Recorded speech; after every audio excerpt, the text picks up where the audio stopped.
Welcome back, everyone. Yesterday, the president made a surprise policy announcement at CPAC. Take a look. Today, I'm proud to announce that I will be very soon signing an executive order requiring colleges and universities to support free speech if they want federal research dollars. The place went nuts.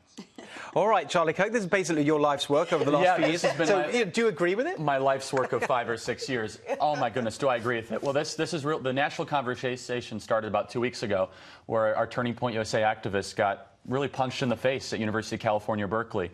And this really, kind of propelled over the last week and a half. President Trump called them up on stage yesterday. And look, this is so unbelievably important that what the president announced. He said essentially that if college universities do not defend the free speech rights of all Americans, that federal funding could potentially be withheld. So thank you, President Trump. Thank you, thank you, thank you on behalf of all students of America, Turning Point USA, and our work on 1,400 high school and college campuses across the country. Thank you for taking a stand for the First Amendment. Okay, so it's long overdue. Fan over there, Kennedy, what do you think? I'm not a fan of executive orders to begin with, but I think his heart is in the right place, and I'm glad we're having this conversation.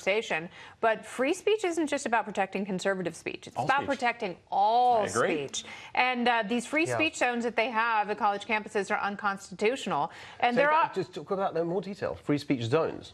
Yes, so free speech zones are, areas you can only have free speech in these areas. And when you're talking about... Is this something that everyone knows about? That's like the maddest thing. No, a lot of people don't know, but this is quite a trend. The whole place should be a free speech zone. That's what this is all about. Is that the speech is just in a little a box between the hours of 2 a.m. and 4 a.m. No, I'm being somewhat facetious. And there are other groups like Charlie's, like Young Americans for Liberty, where they will go hand out constitutions just to see if they can get arrested outside of the free speech zones. And they have been. They've been arrested for handing out the United States Constitution.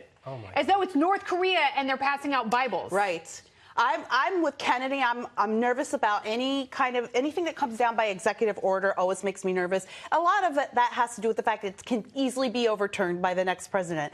But I'm also very concerned, like Charlie, about the direction of college campuses and free speech there. I mean, I've got a son who's getting ready to go into that stage of his life, and it's really scary to think about how university used to be a place where you would exchange ideas and learn how to live and work with people who think differently and look differently than you. And suddenly we regress like 50 years and we're purposefully really segregating ourselves. So the president obviously needs to make a stand. I don't know if an executive order is the best thing, but like all of you, I'm happy that he's... All right, quick last word, Charlie. Well, look, I don't love centralization of power in the executive, but if it's in the advancement of liberty and freedom, I support it, which this is. More speech is better, always. And it's not just for conservatives, not just for Republicans, but for all people. And for far too long, conservatives have gotten the short end of the stick of these anti-constitutional speech. I'm staggered by what's going on anyway. I'm